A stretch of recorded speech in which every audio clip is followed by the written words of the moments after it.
maka malaikat maut turun ke sini. Makanya ketika sakaratul maut sudah datang, maka yang baca Quran hentikan. Kenapa? Oh, memang gitu ya. Jangan semakin kenceng. Ayo Pak, insya Allah Pak, gitu. Al-Baqarah Pak, Al-Baqarah Pak. Al-Kahfi, Al-Kahfi. Enggak lah. Yang baca Quran berhenti dulu. Kemudian digantikan dengan kita mentalkin. Antum agak ke sana dikit. Masya Allah ya. Orang yang meninggalnya kooperatif ini.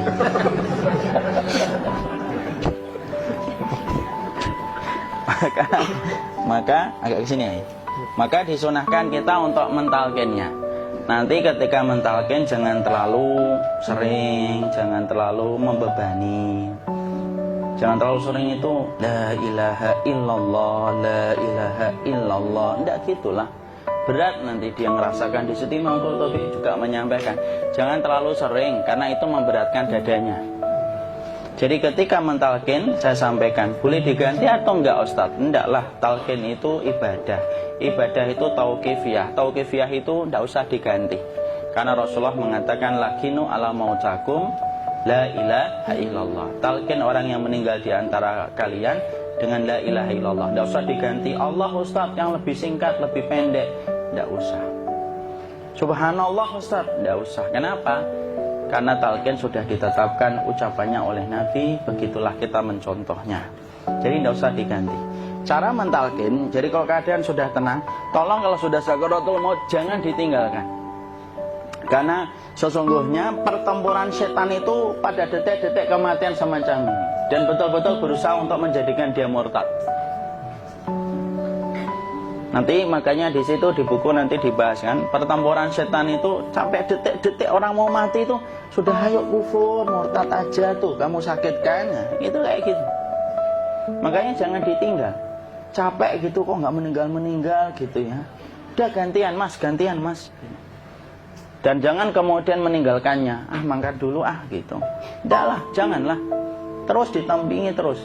Kalau bisa ya sudahlah, berikan waktunya kita untuk sementara waktu itu betul-betul berkhidmah kepada orang yang kita cintai terakhir kalinya. Cara kita kemudian mentalkin adalah, yaitu adalah di sebelah kanannya la ilaha illallah. Biarkan dia mencerna dulu, tidak usah buru-buru kemudian kita langsung nimpali lagi.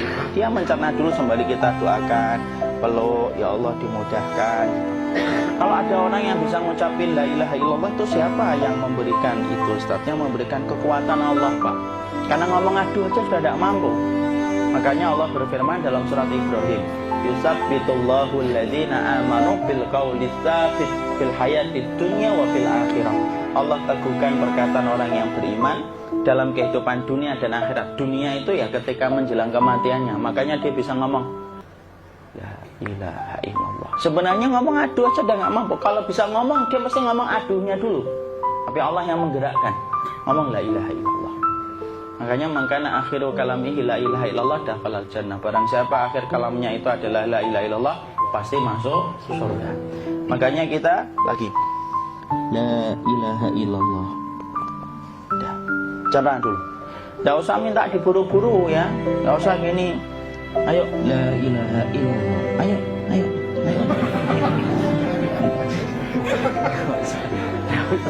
Tidak usah gitu. Ya, biarkan dia pelan-pelan gitu. Ayo tapak, ya Allah capek saya Pak. Enggak usah gitu. Dia ucapkan la ilaha illallah. Kemudian dia mencerna.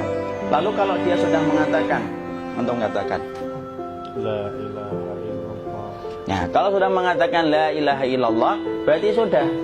Tidak usah ditalkin lagi, tidak usah. Tidak apa-apa, biarin aja. Dia di situ aja. Kecuali dia ngomong lagi dan gak usah diajak ngomong alhamdulillah ya Pak, ya Allah gitu. Terus dia jawab alhamdulillah ya. Itu berarti ucapan terakhirnya alhamdulillah. Atau ketika habis ditalkan la ilaha illallah, dia ngelihat air. Nah itu berarti ucapan terakhirnya air. Talkin lagi, gak usah marah. Aduh Pak minta air. Mau minta air nanti aja dikubur gitu loh. Jangan gitu. Biarin aja, jangan kemudian setelah la ilaha illallah La ilaha illallah. terus ayo tutup awas ya ngomong lagi. Tidak minta gitu juga. Maka kemudian setelah la ilaha illallah sudah, tidak usah diajak ngomong gitu. Terus kemudian tidak usah ada anaknya perempuan, ya Allah Pak, sudah bisa ngomong la ilaha illallah, usah gitu. Cukup dalam hati alhamdulillah. Diam kita dengerin gitu. Disitulah nanti biasanya detik-detik dia terakhir. Dia nanti ngeliat di sini Pak, prosesnya itu nanti kaki langsung sebagian jempol dingin dia. Kaki, telapak kakinya langsung kalau kita dinginkan dingin kayak kaki yang kena AC langsung.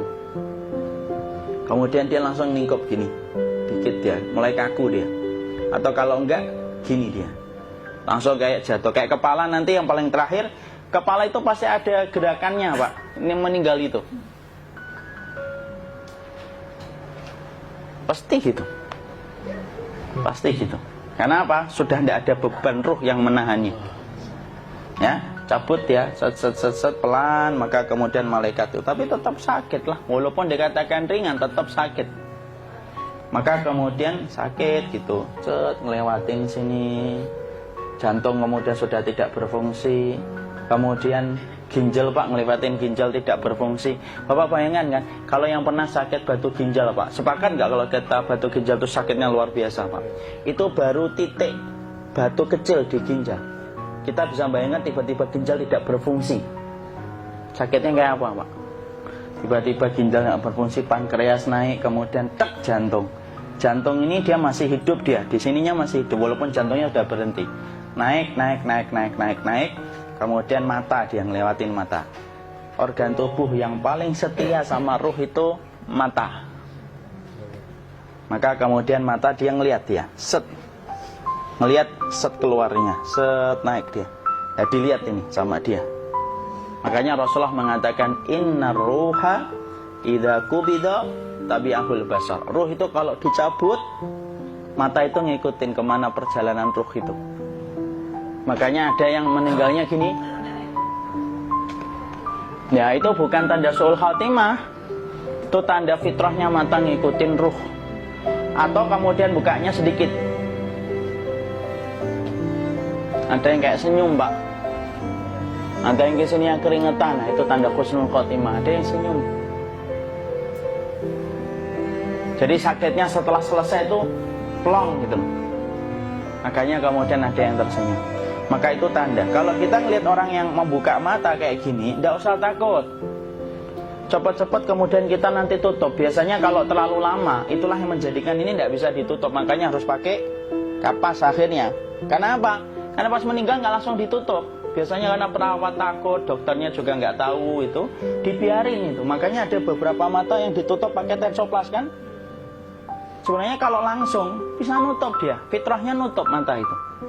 Jadi kemudian kita baca Allahumma firlahu warhamhu wa'afihi wa'fu anhu atau bismillah wassalatu wassalamu ala rasulillah, tutup. Bismillah. Tidak usah takut. Kecuali buka lagi ya, ini baru kita kabur. Kalau buka lagi Pak, Insya Allah Pak, ya Allah ya kita kabur bareng-bareng Pak. Diusap Bapak, diusap ini. Ini enggak disenggol gini, enggak. Begini kan, sudah meninggal dunia. Tangan boleh begini, boleh diluruskan, tidak ada ketentuannya.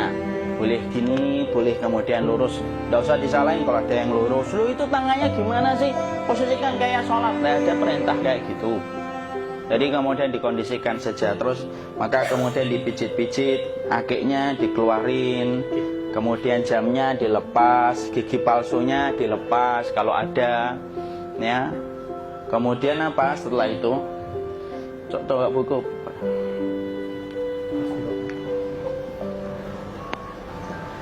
Kemudian kalau bisa awal-awal, kemudian taruh buku atau sesuatu yang agak berat di perutnya ketika baru meninggal dunia. Kenapa kemudian ditaruh kayak gini? Bukan apa-apa, supaya membantu sisa-sisa pencernaan dia untuk keluar. Nanti Pak, biasanya kalau kita taruh agak yang berat gini, atau kemudian kita gini-gini kan, ini udah makan belum makan? Udah makan belum makan kok udah gede ya? Maka pencet-pencet kayak gini, biasanya nanti ketika dimandikan, Nah, pas dimandikan diginikan saja. Aduh. Nah, ini dia sudah keluar di belakang, dia gini. Terus nanti keluar dia. Nah, ini keluar langsung di belakangnya. Dan memperlakukan orang kalau sudah meninggal dunia itu yang lembut gitu. Kenapa? Inna kasra admil mayyiti kakasri admil hayyi. Mematahkan tulangnya ketika orang sudah meninggal dunia itu lebih dia rasakan sakit ketika mati daripada ketika masih hidup. Tuh, Islam itu sampai sama orang mukmin itu kalau sudah meninggal aja sampai selembut itu. Kok hidup kasar itu kebangetan dia jadi orang itu. Mau sampai orang mati itu kemudian disuruh yang lembut. Kalau ada aib disuruh nutup, tidak boleh diceritain. Misalkan di belakangnya beliau ini ada tompel, gagah-gagah tompelnya gede gitu. Tidak boleh cerita, Masya Allah loh. Sampai segitunya sunnah itu ngajarin kita untuk nutup aib. Kalau ada orang belajar sunnah sukanya buka aib, nyari-nyari kesalahan orang. Sunnah yang mana dia pelajari itu, saya bingung. Makanya kemudian gini, setelah selesai maka kemudian tutup dengan kain. Maaf ya, ya. Ya. Nanti kalau nggak kuat napas ngomong ya. Maka ditutup kayak gini, ditempatkan kemudian jangan di tanah tapi di atas dipan. Karena apa? Syekh Abu Malik Kamal Said Salim dalam Sahih Fiqih Sunnah menyampaikan supaya tidak cepat busuk. Dia taruh di atas, kemudian ditutup pakai kain apa saja. Ya, sembari nanti kita mempersiapkan tempat mandinya, tempat kafannya dan yang lain sebagainya. Maka kemudian kalau ada yang datang boleh dibuka. Kemudian kita mencium ininya apa?